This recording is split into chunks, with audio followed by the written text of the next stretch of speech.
Oke, halo semuanya, balik lagi di channel ini. Dan buat kesempatan kali ini gue pengen bahas salah satu produk yang ada di belakang gue. Dan kalau kalian lihat, lihatnya agak sedikit lebih banyak karena emang di tahun baru ini 2024 ya. Ini gue udah bikin video beberapa, cuman karena satu dan lain hal banyak trouble error, akhirnya gue hapus. Ya, ada yang audionya dan lain-lain. Dan gue juga lagi ngeberesin barang-barang yang baru datang, dari BRT, dari VND, dan di belakang sini sudah lebih lengkap. Ada beberapa barang yang belum masuk, bahkan di belakang sana juga masih banyak. Nah, di video kali ini gue pengen bahas tentang sensor TPS di motor injeksi. Ya, seperti yang kita tahu, motor injeksi itu ada berbagai sensor yang membantu si motor ini bekerja. Ya, salah satunya adalah sensor TPS. Nah, di video kali ini gue nggak bakal bahas produknya secara detail apa yang gue bakal bahas, tapi gue bakal bahas secara umum apa itu sensor TPS, fungsi dan cara kerjanya. Nanti di akhir gue bakal ngasih rekomendasi satu produk dari BRT, kebetulan gue punya dari BRT untuk sensor TPS aftermarketnya. Nah, di video terpisah gue juga bakal bahas tentang kelebihan dan keunggulan sensor TPS dari BRT ini secara detail, tapi di video terpisah ya. Tapi itu nanti kita bakal bahas apa itu sensor TPS. Oke, nah di sini udah ada sensor TPS dari BRT yang udah dipegang, nanti gue bakal bahas di akhir ya. Jadi untuk sensor TPS ini adalah komponen yang cukup penting meskipun ukurannya kecil ya. Mungkin kalian pernah ngerasain yang namanya motornya brebet atau performanya nggak maksimal. Nah, salah satu masalahnya bisa ada di sensor TPS ini ya. Jadi jangan diremehkan meskipun ukurannya kecil ya. Ini adalah salah satu komponen yang cukup penting dan punya peranan yang besar juga dalam kinerja mesin kita ya. Jadi kayak mata-mata yang jeli. Jadi si sensor ini bertugas untuk membaca dan meneruskan informasi ke ECU ya, atau Electronic Control Unit, yang dimana ECU ini adalah salah satu mungkin otak dari si mesin. Jadi informasi yang diberikan oleh si sensor TPS ini ke ECU ini kemudian digunakan untuk menentukan jumlah bahan bakar yang ideal untuk diinjeksikan sehingga pembakaran mesin lebih optimal. Nah, ini sangat penting kalau misalkan kita pengen dapetin performa mesin yang lebih bagus dan lebih enak ya. Ini salah satu sensornya itu harus akurat. Nah, untuk definisinya sendiri secara sederhana mungkin kalian pernah dengar yang namanya istilah potensiometer, yang mungkin anak-anak elektro mungkin sangat paham tentang potensiometer. Jadi untuk potensiometer kan kalau kita biasanya ada di dimmer lampu ya. Jadi kalau misalkan kita putar itu lampunya akan bisa redup ataupun terang ya. Itu diatur di situ ya. Sama seperti di kipas angin. Kipas kan ada urutannya 1, 2, 3. Jadi makin tinggi biasanya putarannya makin besar. Nah, itu biasanya si potensi itu kan mengatur seberapa jumlah daya listrik yang akan mengalir. Nah, ini sama seperti potensiometer tugasnya ya, atau fungsinya ya, cara kerjanya kurang lebih seperti itu. Nah, pada si TPS ini tugas utamanya adalah untuk mendeteksi posisi throttle gas untuk seberapa besar dia terbuka dan tertutupnya. Jadi katup gasnya pada mesin kan kalau kita tarik dia katupnya akan terbuka dan tertutup ya kalau kita turunkan gasnya. Nah, itu dia akan mendeteksi seberapa besar bukaan dari si throttle gas tersebut. Nah, informasi ini akan diubah menjadi sinyal elektrik yang diteruskan ke ECU untuk mengatur sejumlah parameter pada mesin ya, termasuk itu udara dan juga bahan bakar. Nah, jadi fungsi utama dari sensor TPS ini diberikan kayak mata yang terus memantau gerakan dari throttle gas ya. Dengan kata lain, si TPS ini yaitu menerjemahkan gerakan putaran poros throttle body menjadi sinyal listrik yang diteruskan untuk ke ECU ya.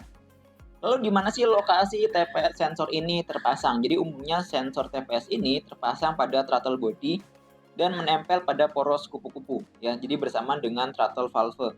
Ya, jadi kedekatan si throttle valve ini memungkinkan TPS secara akurat mendeteksi perubahan pada posisi katup gas dan pergerakan poros, lalu menerjemahkannya menjadi sinyal bagi ECU ya. Oke, kalau kalian dengar suara hujan ya karena lagi hujan ya, dan ada suara berisik di bawah lagi pada packing barang ya, mohon maaf kalau misalkan kalian sedikit terganggu ya. Dan juga kita lanjut ke bagian gejala kerusakan dari si sensor TPS ini. Jadi apakah sensor TPS ini bisa rusak? Jawabannya seperti komponen lainnya, ini tentu bisa rusak ya. Apa aja sih karakteristik dari kerusakan si sensor TPS? Oke, selanjutnya gejala kerusakan pada si sensor TPS. Apakah sensor ini bisa rusak? Jawabannya tentu ya, seperti komponen otomotif atau elektronik pada lainnya, tentu ini punya masa atau umurnya ya. Biasanya itu kalau misalkan kita hitung dari kilometer, biasanya ini akan menurun performanya di 50.000 kilometer biasanya ya. Tapi tergantung penggunaan kita dan juga kualitas dari TPS sensor yang kita punya ya. Kalau misalkan secara apa ya, petunjuk umum biasanya di 50.000 kilometer ini sudah menurun atau rusak ya.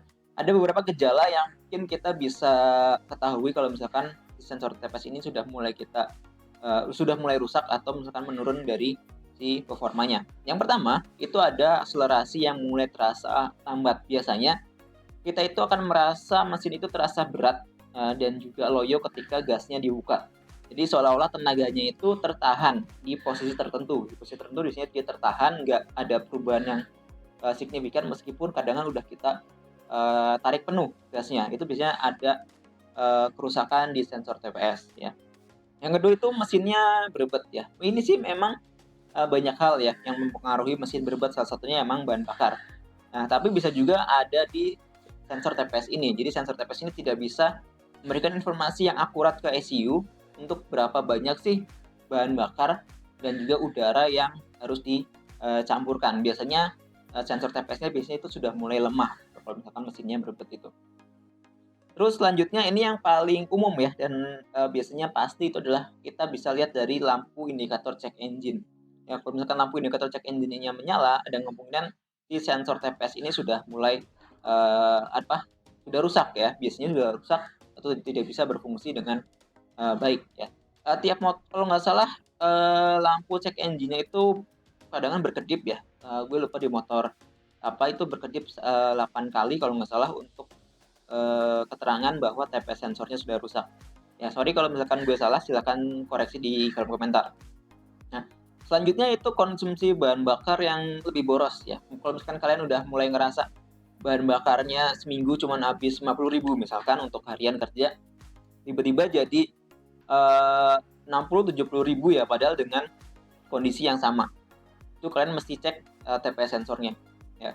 Nah, yang terakhir itu dari emisinya meningkat. Jadi kalau misalkan sekarang kan udah banyak berita tentang pengecekan emisi gas buang ya, terutama di daerah ibu kota itu banyak dicekin tuh. Nah, salah satunya kalau misalkan pengen lolos uji emisi, kalian harus cek TPS sensornya. Karena kalau misalkan TPS sensornya nggak sempurna ya, atau pembakarnya nggak sempurna karena TPS sensor, ini bikin emisi gas buangnya lebih kotor, jadi tidak ramah lingkungan. Itu kalian pasti cek TPS sensornya ya.